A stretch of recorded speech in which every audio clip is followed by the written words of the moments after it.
కనానీయులకు, హిత్తీయులకు, అమోరీయులకు, పెరిజ్జీయులకు, హివ్వీయులకు, యెబూసీయులకు నివాస స్థలమైన పాలు తేనెలు ప్రవహించే దేశమునకు వారిని నడిపించుటకు దిగి వచ్చి ఉన్నాను.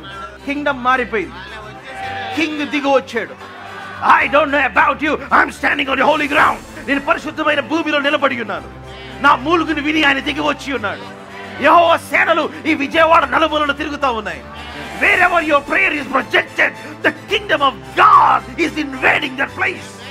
ఆయన విన్నాడు, ఆయన చూచాడు, ఆయన లక్ష్యం ఉంచాడు, ఆయన దిగి వచ్చాడు.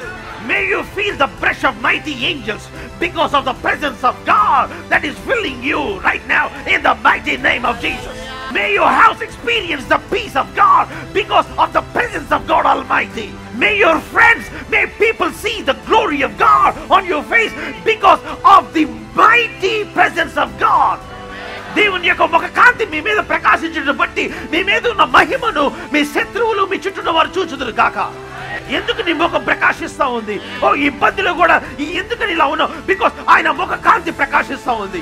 ఆయన దిగి వచ్చి ఉన్నాడు, ఆయన విన్నాడు, ఆయన చూచాడు, ఆయన లక్ష్యం ఉంచాడు. నేను దిగి వచ్చాను అంటే ఆయన ఏమంటే ఐగుప్తులో ఉండి ఐగుప్తుని మనం పరిపాలిస్తాం.